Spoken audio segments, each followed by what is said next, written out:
성도 여러분 안녕하십니까? 2024년 10월 25일 금요 새벽 말씀 함께 나누겠습니다. 함께 나누실 하나님 말씀은 예레미야 애가 4장 1절에서 10절까지입니다. 본문은 예루살렘 성의 폐망 당시의 참상에 대해서 기록하고 있습니다. 본문을 통해서 성도는 하나님을 경외할 때 존귀한 인생됨과 은혜 받은 자답게 살아야 함에 대해서 묵상하겠습니다. 첫째 묵상할 내용은 하나님을 경외할 때 존귀한 인생 된다는 것입니다. 본문 1절에 보시면 슬프다 어찌 그리 금이 빛을 잃고 순금이 변질하였으며 성소의 돌들이 거리 오기마다 쏟아졌는고 라고 하였습니다. 이것은 성전의 황폐함에 대한 애가입니다. 성전은 예루살렘의 영광이었습니다. 그렇기 때문에 성전의 기둥이나 문들에 금을 입혔습니다. 그런데 바벨론 군대에 의해 성전이 불탈 때에 그곳의 금은 불에 그을러 빛을 잃었고 연기에 더럽혀졌습니다. 순금이 변질되었다 했습니다. 성전은 거룩한 곳이었지만 더 이상 거룩하지 못하게 되었습니다. 더구나 바벨론 군사들은 성소의 돌들을 부숴버리고 길거리로 내던져 버렸습니다. 왜 예루살렘의 영광을 상징하는 성전이 이처럼 빛을 잃고 변질되고 모욕을 당하게 되는 것입니까? 그것은 하나님이 예루살렘에 내리신 심판 때문이었습니다. 본문 2절에 보시면 순금에 비할 만큼 보배로운 시온의 아들들이 어찌 그리 토기장이가 만든 질 항아리같이 여김이 되었는고 라고 하였습니다. 이것은 예루살렘의 왕들과 제사장들과 그곳의 백성들을 의미합니다. 예루살렘이 보배로운 것은 금과 순금이 있어서라기보다 이들이 있어서입니다. 그런데 이렇게 보배로운 자들이 질 항아리같이 여김이 되었다 했습니다. 질 항아리는 가장 가난한 자들이 사용하는 미천하고 보잘것없게 여겨지는 그릇이어서 아무렇게나 내던져집니다. 이것은 바벨론 군대가 예루살렘의 왕들과 제사장들과 백성들을 비천한 질 항아리같이 짓밟고 모욕하며 포로로 끌고 갔음을 말하며 탄식하는 것입니다. 본문 3절에 보시면 들깨들도 젖을 주어 그들의 새끼를 먹이나 딸내 백성은 잔인하여 마치 광야의 타조 같도다 라고 하였습니다. 이것은 바벨론 침공으로 인해 남유다 일반 백성들이 당한 참상을 보여주고 있습니다. 전쟁이 나고 나라가 망하면 가장 먼저 아이들이 고통받습니다. 본문에 보시면 예루살렘의 부모들은 마치 광야의 타조 같다 했습니다. 타조들은 무정한 새로 알려져 있습니다. 타조들은 알을 낳으면 그 알을 품어 부화하기보다 사막에 방치합니다. 그러다 보니 어떤 알들은 맹수의 먹이가 되기도 하고 밟혀서 깨지기도 합니다. 누가 그렇다는 것입니까?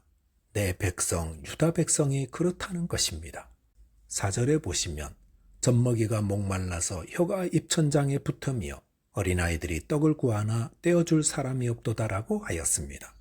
이것은 바벨론 군대가 쳐들어왔을 때에 예루살렘에 거주하는 백성들이 목마름과 굶주림으로 고통받았음을 말해줍니다. 그런데 어떤 부모가 자녀들의 목마름과 배고픔을 외면하겠습니까? 하지만 극심한 기근으로 인해 그 부모들이 자녀들을 방치하는 잔인한 타조와 같이 되었다는 것입니다. 본문 5절에 보시면 맛있는 음식을 먹던 자들이 외롭게 거리거리에 있으며 이전에는 붉은 옷을 입고 자란 자들이 이제는 거름더미를 안았도다 하였습니다. 이것은 유다 사회의 상류 계층들이 겪는 참상을 보여줍니다. 그들은 맛있는 음식을 먹던 자들이지만 음식을 구하기 위해 거리를 방황하였고 고급스러운 옷을 입고 특권을 누렸지만 거름더미를 안는 비참한 상태로 전락하고 말았습니다. 이것은 하나님의 심판에는 그 누구도 예외가 되지 못함을 말해줍니다. 어쩌다가 금과 같이 영광스럽고 성전의 돌처럼 존귀하던 유다가 이렇게 비참하고 버려진 존재가 된 것입니까? 그것은 그들이 하나님을 버리고 그 말씀에 불순종하며 회개하지 않았기 때문에 심판을 받아서 그렇습니다. 인간이 존귀하고 영광스러운 것은 하나님을 경외하며 그 말씀에 순종할 때입니다. 하지만 하나님을 떠날 때에 가장 존귀한 자에서 가장 비천한 자로 떨어지고 맙니다. 사무엘상 2장 30절에 보시면 나를 존중히 여기는 자를 내가 존중히 여기고 나를 멸시하는 자를 내가 경멸하리라 하였습니다. 하나님은 하나님을 경외하며 존중히 여기는 자를 존중히 여기십니다. 저와 여러분이 하나님을 경외함으로 존귀한 인생 되시기 바라겠습니다. 둘째로 묵상할 내용은 은혜를 받은 자답게 살아야 한다는 것입니다. 본문 6절에 보시면 전에 소돔이 사람의 손을 대지 아니하였는데도 순식간에 무너지더니 이제는 딸내 백성의 죄가 소돔의 죄악보다 무겁도다 라고 하였습니다. 여기 보면 예루살렘의 죄와 그곳에 임한 하나님의 심판을 언급하면서 그것을 소돔과 비교하고 있습니다. 그러면서 예루살렘의 죄가 소돔의 죄보다 더 무겁다고 하였습니다. 그렇기 때문에 소돔은 불과 유황이 내려 순식간에 멸망했지만 예루살렘은 오랜 기간 기근으로 인해 서서히 굶주려 죽게 했다 했습니다. 본문 9절에 보시면 칼에 죽은 자들이 추려 죽은 자들보다 나음은 토지 소산이 끊어짐으로 그들은 찔림받은 자들처럼 점점 쇠약하여 가미로다 하였습니다.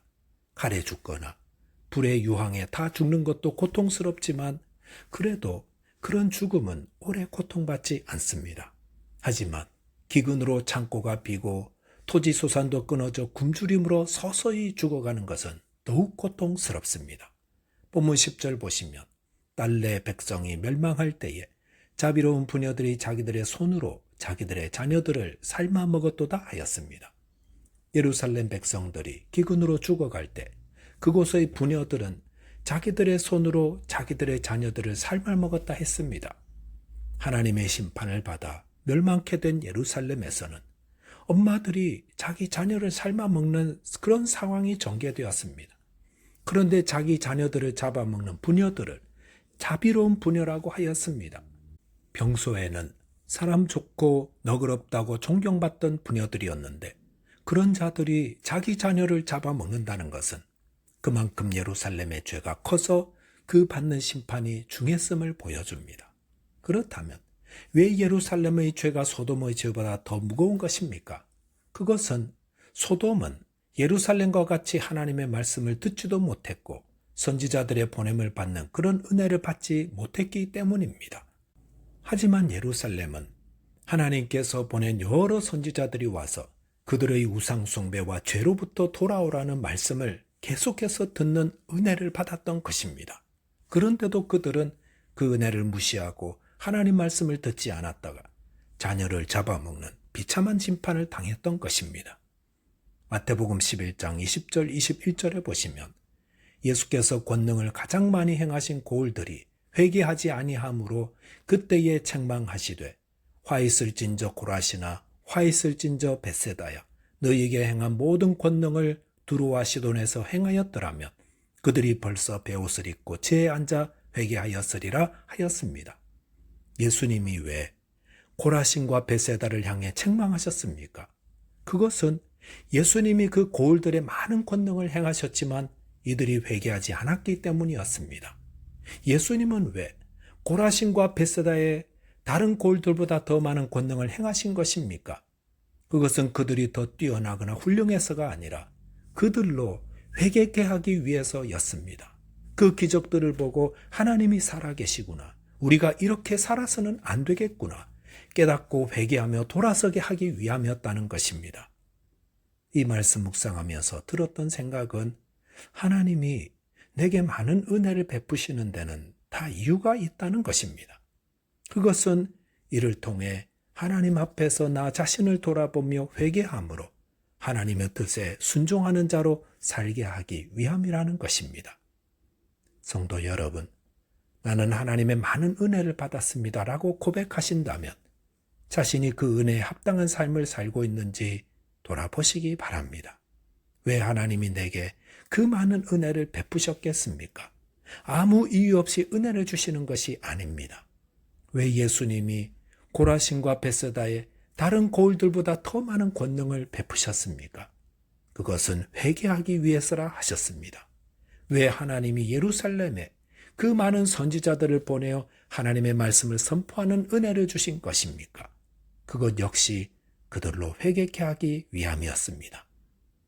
저와 여러분께서 하나님께 받은 은혜를 감사하며 그 은혜에 합당한 자로 살게 되시기 바라겠습니다. 기도하겠습니다. 하나님 아버지, 저희에게 하나님을 경외하는 마음을 주옵소서. 그리하여 존귀하고 거룩한 주의 자녀로 살도록 도와주십시오. 또 받은 은혜에 합당한 자로 살도록 저희를 인도하여 주옵소서. 예수 그리스도 이름으로 기도하옵나이다. 아멘. 오늘도 믿음 안에서 승리하는 하루 되시기 바라겠습니다. 감사합니다.